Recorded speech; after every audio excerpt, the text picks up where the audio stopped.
अख्ख्या जगात एआयचं साम्राज्य पसरलेलं असताना आरबीआयचे माजी गव्हर्नर रघुराम राजन यांनी महत्वाचा इशारा हा आर्टिफिशियल इंटेलिजन्सला घेऊन केलेला आहे। नेमका हा इशारा काय आहे, हे एआय बबल काय आहे आणि कुठला धोका यामधून आहे का, हेच आपण आजच्या व्हिडिओच्या माध्यमातून समजून घेणार आहोत।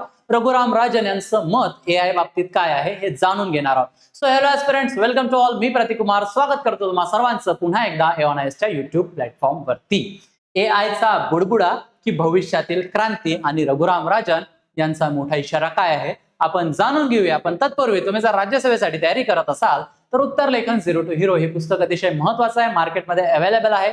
येणाऱ्या राज्यसभेच्या मुख्य परीक्षेमध्ये जर तुम्हाला मार्क्स वाढवून घ्यायचे असतील तर हे पुस्तक तुमच्याकडे असणं आवश्यक आहे। आन्सर रायटिंग रिलेटेड सर्व महत्वाच्या ट्रिक्स काय आहे, टिप्स काय आहे आणि कशा पद्धतीनं उत्तर लेखन करायला हवं हे सर्व मी यामध्ये माहिती दिलेली आहे। निश्चितच तुम्ही खरेदी करून घेऊ शकता।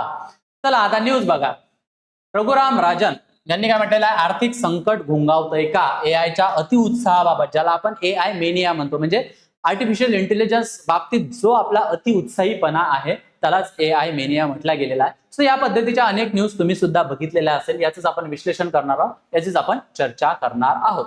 तर बघा, रघुराम राजन यांनी एआय बाबत काय म्हटलेलं आहे। तो एआय ही मोठी तांत्रिक क्रांती आहे। एआय आपल्या सर्वांपर्यंत पोहोचलेला आहे। सर्वजण चॅट जीपीटी, जेमिनाय, क्लाउड जे काही आहे हे सर्व एआयचे जे काही प्रोडक्ट्स आहेत ते आपण यूज करत आहोत। ठीक आहे, आपल्यापर्यंत पोहोचलेला आहे आणि हे तुम्हाला नव्याने सांगायला नको। पण बघा, एआय अनेक क्षेत्रांमध्ये मानवी कामाची पद्धत बदलवत आहे। ठीक आहे, आणि बऱ्याचशा आयटी कंपनीमधून सुद्धा या एआय मुळे बऱ्याच जणांना जॉब सुद्धा गमवावा लागलेला आहे, अशा बातम्या सुद्धा आलेल्या आहेत।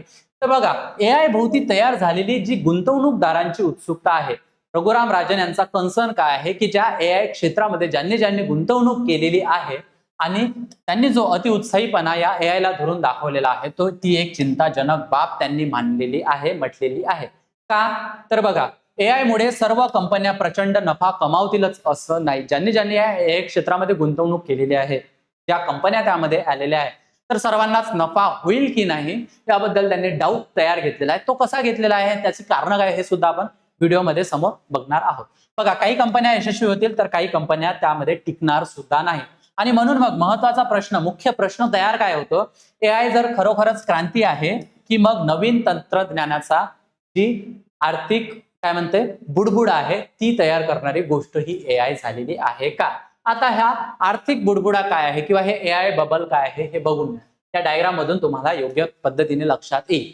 हा एक फुगा आहे, या फुग्यामध्ये अनेक गोष्टी समाविष्ट आहे आणि बरेचसे स्वप्न त्या फुग्यामध्ये आपण बघत आहोत। पण एक दिवस काय होतं की इथे कोणीतरी त्याला पिन मारतं आणि यातली हवा सगळी बाहेर येते आणि त्याच पद्धतीनं मग हे एआय बहुतेक जणांसाठी असा फुगा तयार करून दाखवलेला आहे का? हा एक महत्वाचा कन्सर्न आहे, यालाच आपण एआय बबल म्हणूया। ठीक आहे, म्हणजे या फुग्यामध्ये एआय आहे आणि याला पिन मारली, हा एआय बाहेर पडला। जी काही स्वप्न आपली एआय बाबतीत होती ती सगळे मग एका दिवशी नष्ट होतात, असं मत सांगितलेलं आहे। आता पुढे बघा, एआय इतकं चर्चेत काय आहे, तर एआयचे वाढते सामर्थ्य। बघा, चॅट जीपीटी असेल, जेमिनाय असेल, क्लाउड असेल, अशी अनेक एआयची जे मॉडेल आहे ते आपल्यापर्यंत पोहोचलेले आहे। त्याचं एआयचं साम्राज्य तयार झालेलं, त्याचं सामर्थ्य वाढलेलं आहे। मग तुमचं कोडिंग असेल, बरेच आयटी कंपनीमध्ये आता एआय स्वतः कोड लिहायला लागलेला आहे। त्यामुळे जे काही कोडर्स असतात, जे काही कोड लिहिणारे व्यक्ती असतात, त्यांचे जॉब सुद्धा काय झालेले आहे, धोक्यात आलेले आहे। या अनुषंगाने लेखन, संशोधन, डेटा विश्लेषण, जे काही डेटाचं विश्लेषण करावं लागत असतं त्यासाठी सुद्धा आता एआय समर्थ झालेला आहे, सामर्थ्य त्याच्याकडे आलेलं आहे। ग्राहक सेवा आहे, वैद्यकीय निदान, शिक्षण आणि भाषांतर, अनेक क्षेत्रामध्ये एआयने आपलं पाऊल टाकलेलं आहे आणि हा एआयचा प्रभाव जो आहे तो आपल्याला खऱ्या पद्धतीने म्हणता येईल। पण तंत्रज्ञान चांगले असणे आणि त्यातून नफा मिळवणे या दोन्ही गोष्टी वेगवेगळ्या आहे, असंच मत रघुराम राजन यांनी मांडलेलं आहे। बघा कसं, आता समजा तुम्ही जर एक एआयचा एखादा काय घेतलेला आहे, सबस्क्रिप्शन घेतलेला आहे, ज्यामधून तुम्ही नव्या इमेजेस, व्हिडिओज तयार करतात। ठीक आहे, सो सबस्क्रिप्शन साठी तुम्ही काही पैसे त्या ठिकाणी पेड केलेले आहे आणि मग ते इमेजेस तुम्ही तयार करून तुमच्या स्टेटसला लावता। ठीक आहे, तुम्हाला त्यामध्ये खुशी वाटते आणि मग त्यामुळे काय होईल, तुम्ही 2 महिने कराल, 3 महिने सबस्क्रिप्शन कराल, त्यानंतर तुमच्या लक्षात येईल की हे पैसे माझे फुकट जात आहे। त्यामुळे काय होईल, तुम्ही जे सबस्क्रिप्शन घेतलेलं आहे ते बंद करणार आहात आणि त्याचा मग बॅकफायर या AI ला आपल्याला दिसून येईल. ठीक आहे, म्हणजे त्यांचा महसूल त्या ठिकाणी कुठेतरी कमी झालेला दिसून येईल आणि नेमकं हाच मग प्रभाव कितपत खरा ठरणारा असणार आहे आणि त्यामधून मग कंपन्यांना नफा होणार आहे का, हा कन्सर्न रघुराम राजन यांनी मांडलेला आहे. हे सुद्धा अजून आपण विस्तृतपणे समजून घेऊया.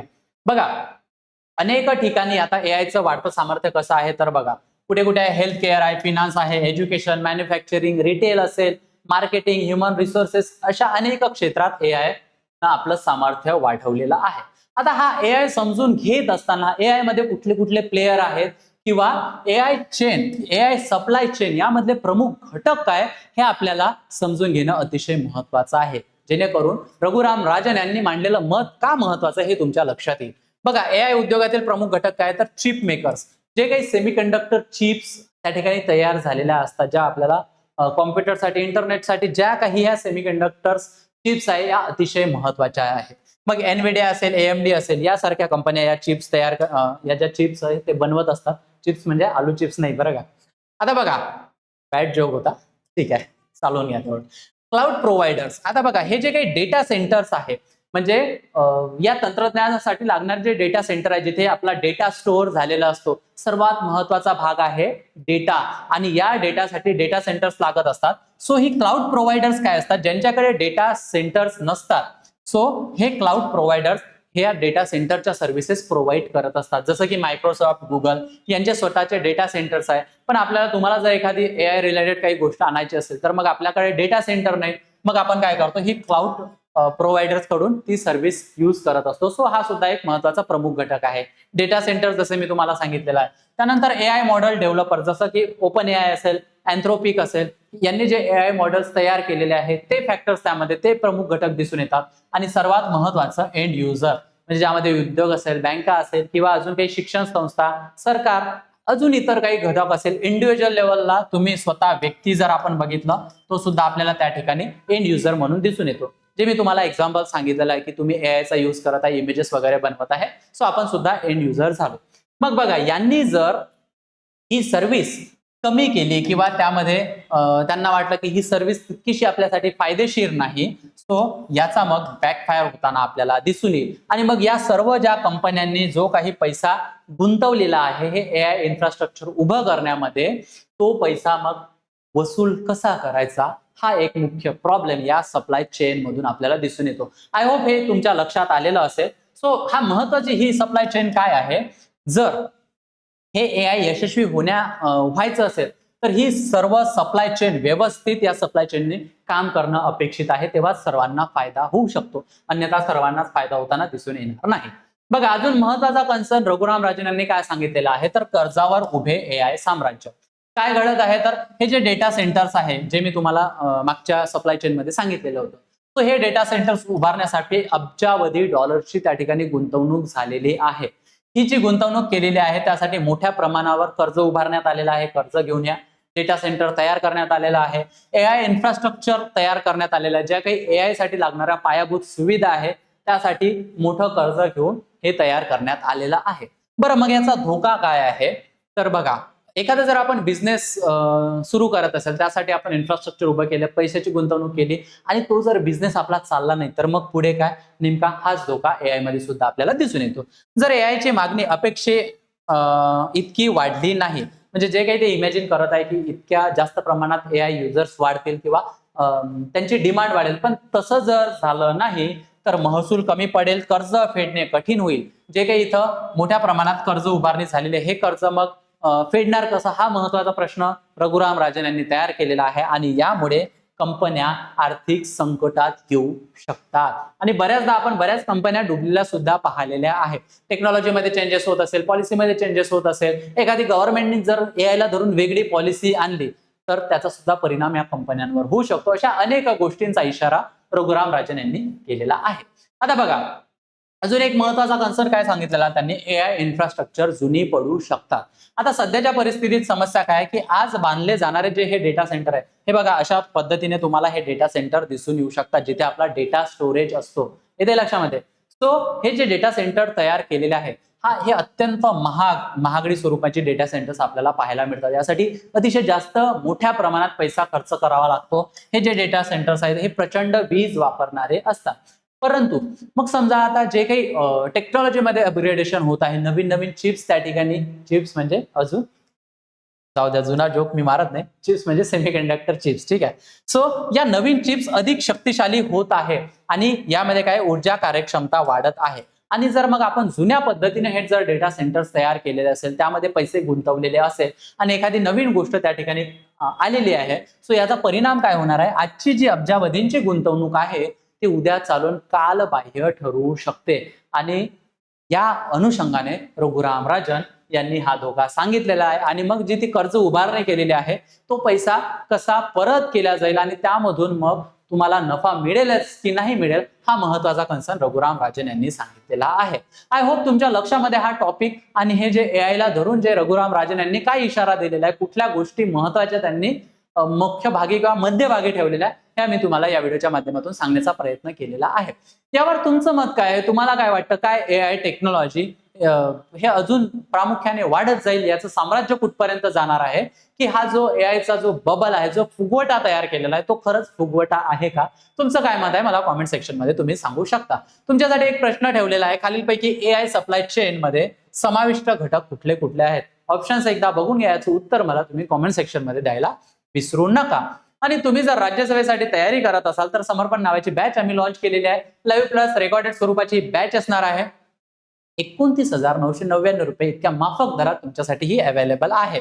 बघा, यामध्ये प्रिलिम्स प्लस मेन्स सर्वात महत्वाचं लाईफ टाइम व्हॅलिडिटी या बॅचची तुमच्याकडे असणार आहे. Basic to advance NCERT coverage, answer writing, practice, PYQ analysis, study notes, test series, mentorship. अजून तुम्हाला काय पाहिजे? अजून तुम्हाला जर काहीतरी पाहिजेच असेल तर माझा कुपन कोड यूज करा, प्रतीक सर म्हणून. भरघोस डिस्काउंट तुम्हाला त्या ठिकाणी दिसून येईल. मी माझा नंबर तुमच्याशी शेअर करत आहे. तुम्हाला जर काही क्वेरीज असेल, काही तुमचे प्रॉब्लेम्स असेल, तुम्हाला गायडन्स हवं असेल, निसंकोचपणे मला कॉन्टॅक्ट करू शकता. आणि एओनाइसचं ऍप्लिकेशन डाउनलोड करायला विसरायचं नाही. ऍप स्टोअर आणि गुगल प्ले स्टोअरला अवेलेबल आहे, ज्यामध्ये high yield notes, NCERT state books, current affairs, mind map, syllabus, quiz, बऱ्याच गोष्टी इन्क्लूड आहे. तुम्हाला हा QR कोड स्कॅन करायचा आहे, एओनाइसच्या टेलिग्राम चॅनलला जॉईन करायचं आहे, जिथे तुम्हाला PDF स्वरूपातील नोट्स अवेलेबल होतील आणि अधिक माहिती सुद्धा, जे काही अपडेट्स होत असतात ते सुद्धा तुम्हाला या चॅनलला अवेलेबल होतील. अजून माहितीसाठी मी तुम्हाला ऑफिशियल नंबर देत आहे आणि वेबसाईट सुद्धा देत आहे. निश्चितच तुम्ही तिथे जाऊन व्हिजिट करू शकता. आय होप तुम्हाला हा टॉपिक आवडला असेल. हा व्हिडिओ तुम्हाला कसा वाटला मला कॉमेंट सेक्शन मध्ये सांगायचं आहे. सध्या इथेच थांबूया, पुन्हा भेटूया एका नवीन टॉपिक सोबत लवकरच. थँक्यू.